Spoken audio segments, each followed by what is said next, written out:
नमस्कार दोस्तों, आपके अपने YouTube चैनल वेट सक्सेस विद पीजी में हार्दिक स्वागत है। दोस्तों, आज अपन बात करने वाले DSSB veterinary life stock inspector का एग्जाम हुआ था 2021 के अंदर।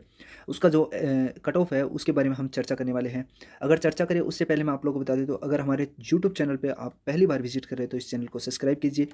और अगर टेलीग्राम को अभी तक ज्वाइन नहीं किया तो ज्वाइन कीजिए, वेट सक्सेस विद पीजे LSA के नाम से, और लिंक उसका डिस्क्रिप्शन में मिल जाएगा आप लोगों को। वहाँ पे जाके आप लोग चैनल को ज्वाइन कीजिए, क्योंकि बहुत से ऐसे कैंडिडेट हैं जो अदर स्टेट के हैं, वो हमारे इस चैनल को ज्वाइन कर रखा है। और जो भी न्यूज़ होती है, सूचना होती है, वो यूट्यूब पे हम नहीं डाल सकते जल्दी से जल्दी, लेकिन टेलीग्राम पे उसकी PDF डाल देते हैं। तो आप लोग टेलीग्राम को ज्वाइन कर सकते हो। ठीक है दोस्तों, सबसे पहले मैं आप लोग को बताना चाहूँगा कि कौन कौन से ऐसे कारण थे जिसकी वजह से कट ऑफ क्या रही होगी। कट ऑफ कम रहने के क्या कारण थे, ज़्यादा रही है तो उसके क्या कारण थे, इनके बारे में हम चर्चा करने इस वीडियो के अंदर।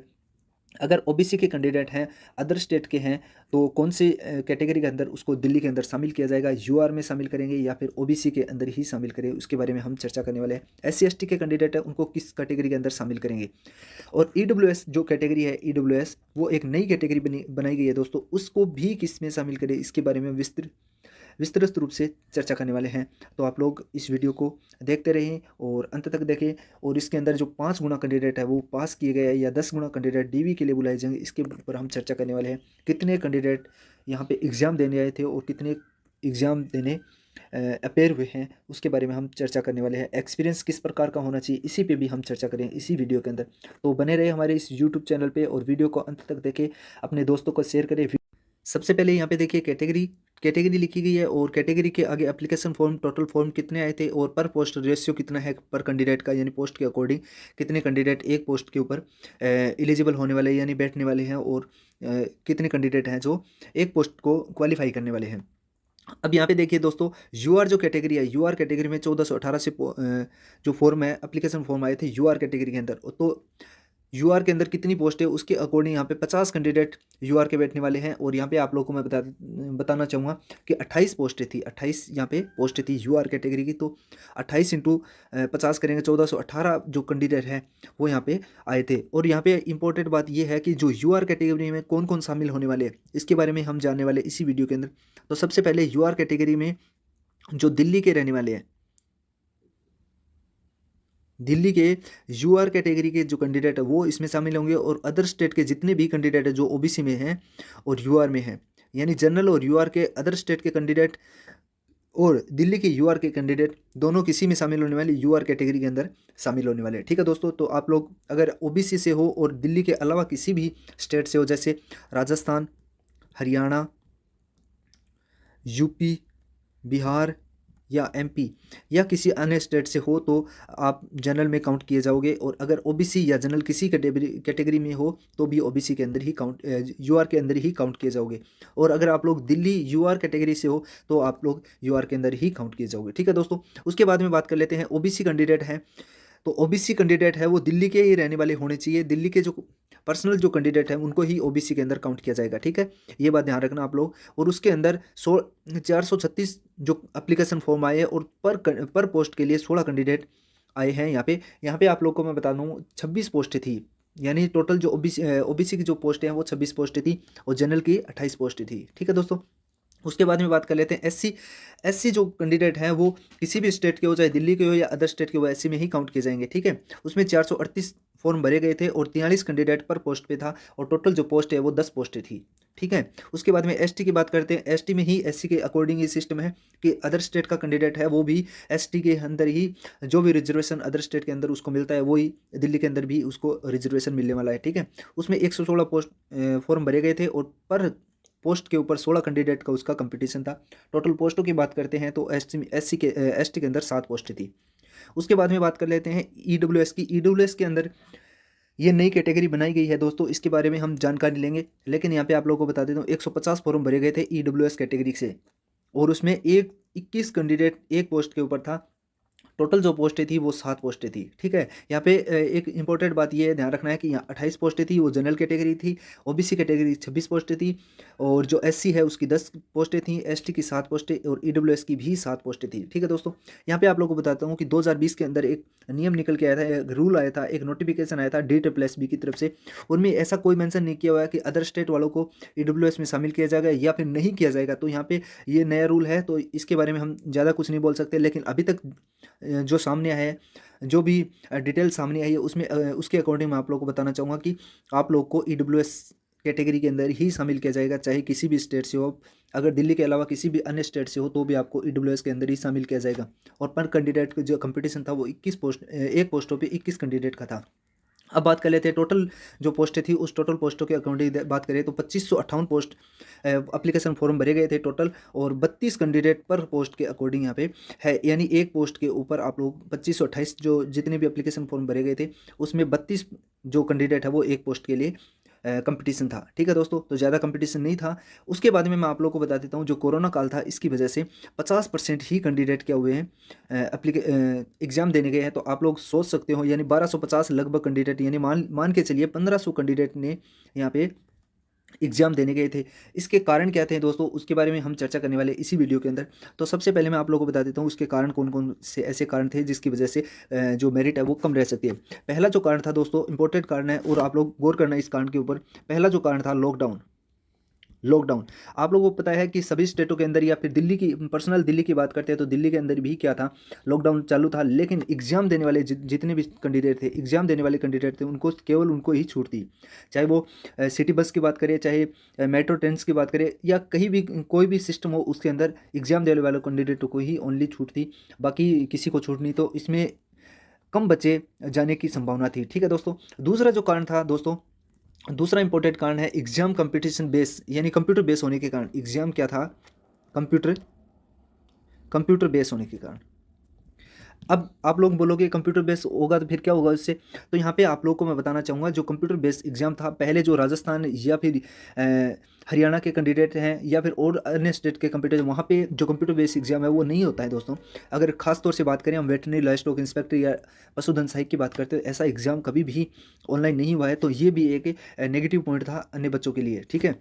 उसके बाद में बात कर लेते हैं कि इसी कंपटीशन एग्जाम में, यानी कंप्यूटर बेस्ड एग्जाम था, इसके अंदर 20 क्वेश्चनों के बाद में जो सबमिशन का जो एक रूल आया था, यानी 20 क्वेश्चन आपने कर लिए, उसके बाद में सबमिट करना था। अगर सबमिट नहीं करते हो तो आपका टाइम खराब हो जाता है। ये भी एक वीक पॉइंट था बच्चों के लिए, मेरिट कम रहने का। उसके बाद में 2 घंटे का जो टाइम था, उसमें 200 क्वेश्चन करना, ये भी एक इंपॉर्टेंट बात थी अपने आप में, कि 200 क्वेश्चन अगर आप लोग अटेंड करते हो, 200 क्वेश्चन अगर आप लोग अटेंड करते हो 120 मिनट में, और उसमें अगर आपके सब्जेक्टिव पार्ट्स हो है, ठीक है, ईजी आया था, मानता हूँ मैं इस बात को, लेकिन इंग्लिश है, मैथ है, रीजनिंग है, ये जो सब्जेक्ट है ये ईजी नहीं थे दोस्तों।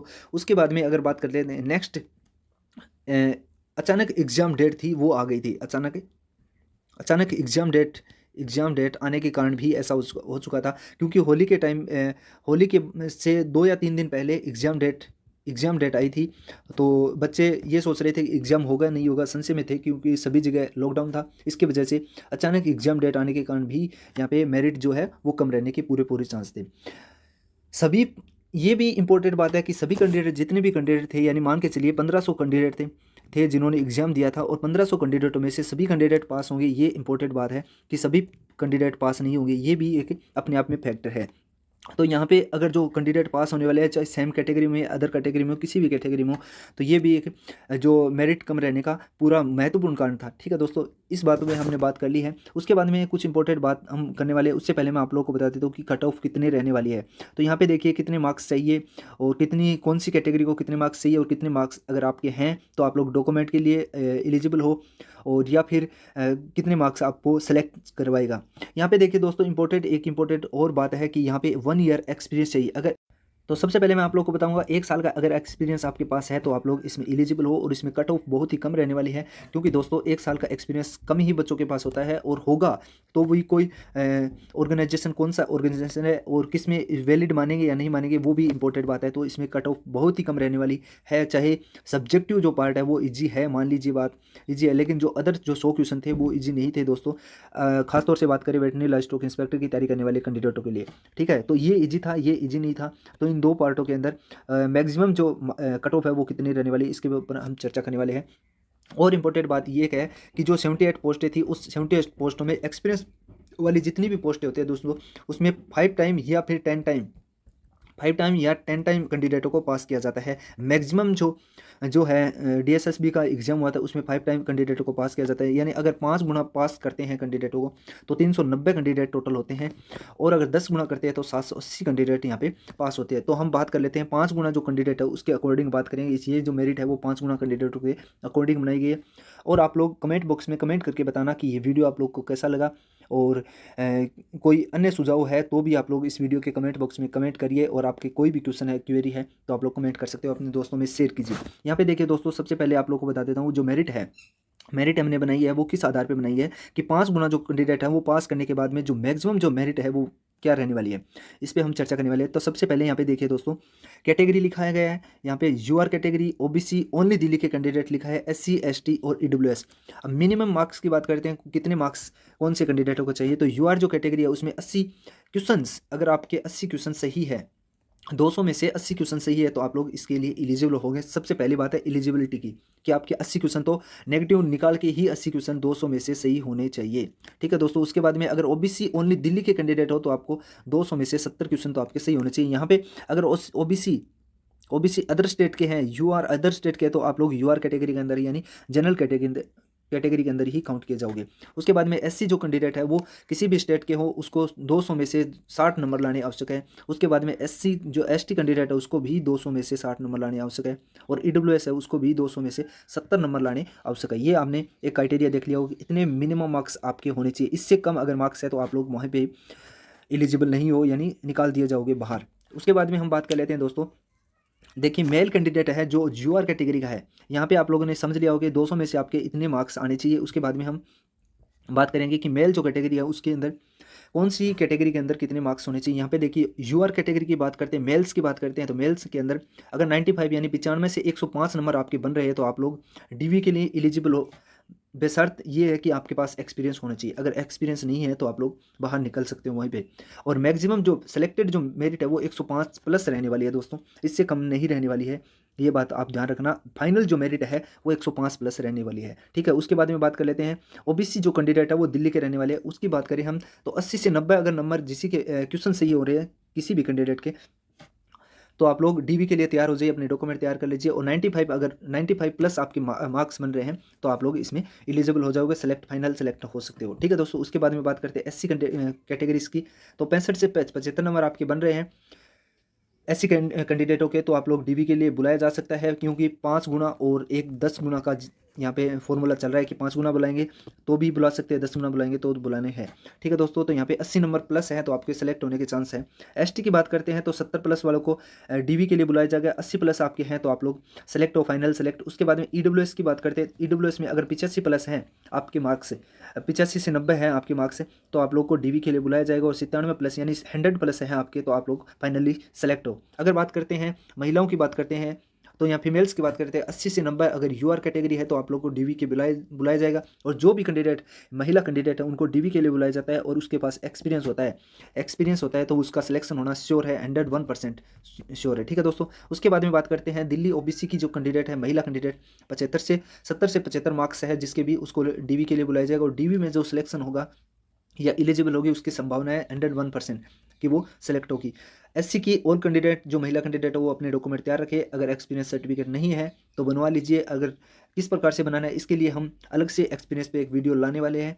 और उसके बाद में एससी एसटी कैंडिडेट है वो भी ऑल सेलेक्ट फीमेल्स होगी। ठीक है दोस्तों, ईडब्ल्यूएस की बात करें तो 75 प्लस वाली ईडब्ल्यूएस महिला कैंडिडेट है वो भी सिलेक्शन होने की उसके चांस ज़्यादा से ज़्यादा है। ठीक है दोस्तों, उसके बाद में बात कर लेते हैं कुछ इंपॉर्टेंट और फैक्ट हैं, उस पर भी हम चर्चा करने वाले हैं। तो यहाँ पे देखिए दोस्तों, कितने कैंडिडेट कौन सी कैटेगरी के अंदर बुलाए जाएंगे डीवी के अंदर, इस पे भी हम चर्चा कर लेते हैं। क्योंकि ये जो वीडियो है दोस्तों, ये वीडियो पूरा विश्लेषण के अकॉर्डिंग बनाया गया है कि कोई भी ऐसा फैक्ट नहीं है जिसको हमने यहाँ पे छोड़ा है किसी दूसरे यूट्यूब चैनल से आपको देखना पड़े कि क्या रहने वाला है, क्या इसी वीडियो के अंदर पूरी प्रोसेस हमने बता दी है। अब यहाँ पे बात कर लेते हैं हम कि कौन से कैंडिडेट के कितने मार्क्स आए हैं। या कितने कैंडिडेट पास करेंगे। यहाँ पे देखिए यूआर जो कैंडिडेट है दोस्तों, तो 28 पोस्टें थी और 5 गुना अगर करते हैं तो 140 कैंडिडेट को पास किया जाएगा यूआर कैटेगरी के अंदर। यूआर कैटेगरी के अंदर फिर से आप लोग को बता देता हूँ कौन कौन आएंगे। जो दिल्ली के रहने वाले हैं यूआर कैटेगरी का, दिल्ली के यूआर कैटेगरी के, और अदर स्टेट के यूआर कैंडिडेट और ओबीसी कैंडिडेट को इसमें काउंट किया जाएगा यूआर कैटेगरी के अंदर। ठीक है दोस्तों, मान लीजिए आप अगर हरियाणा के रहने वाले हो और एक कैंडिडेट है राजस्थान का रहने वाला, एक राजस्थान का और एक हरियाणा का है। मान लीजिए दिल्ली वाला यूआर है, वो तो यूआर कैटेगरी के अंदर सेलेक्ट होगा। हरियाणा वाला ओबीसी का कैंडिडेट है, वो भी किसमें कैंडिडेट सेलेक्ट हो, यूआर में। राजस्थान वाला अगर यूआर में नहीं है, यूआर में है, तो वो भी इसी यूआर कैटेगरी के अंदर दिल्ली के अंदर सेलेक्ट होगा। ठीक है दोस्तों, तो हम बात कर लेते हैं 140 कैंडिडेट यूआर कैटेगरी के पास किए जाएंगे। उसके बाद में बात कर लेते हैं ओबीसी कैंडिडेट की बात करते हैं। ओबीसी में अगर 26 पोस्टें हैं, 5 गुना करते हैं तो 130 कैंडिडेटों को पास किया जाएगा डीवी के लिए, अगर 5 गुना करते हैं तो। एससी की बात करते हैं तो एससी में 10 पोस्टें हैं और 5 गुना पास करेंगे तो 50 कैंडिडेटों को पास किया जाएगा। एसटी की बात करते हैं तो 7 पोस्टों के लिए 5 गुना करते हैं तो 35 कैंडिडेटों को पास किया जाएगा। ईडब्ल्यूएस की बात करते हैं तो 7 पोस्टों के लिए 5 गुना करेंगे तो 35 कैंडिडेटों को ईडब्ल्यूएस कैटेगरी के अंदर पास किया जाएगा। अगर टोटल कैंडिडेट्स की बात करते हैं हम कितने कैंडिडेट पास होंगे, तो टोटल कैंडिडेट 78 पोस्टें हैं और 5 टाइम पास करते हैं तो 390 कैंडिडेटों को यहाँ पे पास किया जाएगा। अगर 1500 कैंडिडेटों ने एग्जाम दिया तो 390 कैंडिडेटों को पास किया जाएगा डीवी के लिए। बाकी होंगे यहाँ पे नेक्स्ट एग्जाम के लिए तैयारी करते रहे। और अगर तैयारी करना चाहते हो आप लोग तो हमारे इस यूट्यूब चैनल को सब्सक्राइब कीजिए और इस यूट्यूब चैनल के माध्यम से आप लोग को पूरा सिलेबस, जैसे अभी वैकेंसी निकली हुई है बीएसएफ की और PSSB यानी पंजाब के अंदर बैठने की वैकेंसी निकली हुई है, और राजस्थान के अंदर बैठने की LSC की वैकेंसी निकलने वाली है, और हरियाणा के अंदर निकलने वाली है वैकेंसी। तो इन सभी वैकेंसी को एक ही साथ पढ़ने के लिए हमारी इस यूट्यूब चैनल को सब्सक्राइब कीजिए, ताकि यहाँ पे आप लोग को पूरा प्रूफ जो स्टडी मटेरियल है, थ्योरी मटेरियल है, वो मिलने वाला है आप लोग को। आप लोग हमारे चैनल पर पहली बार विजिट करें तो इस चैनल को सब्सक्राइब कीजिए। हमारे चैनल यानी टेलीग्राम को चैनल को ज्वाइन नहीं किया तो ज्वाइन करें, और उसका लिंक भी मैं आप लोग को डिस्क्रिप्शन में दे दूंगा। मिलते हैं नेक्स्ट वीडियो में, तब तक के लिए जय हिंद जय भारत दोस्तों।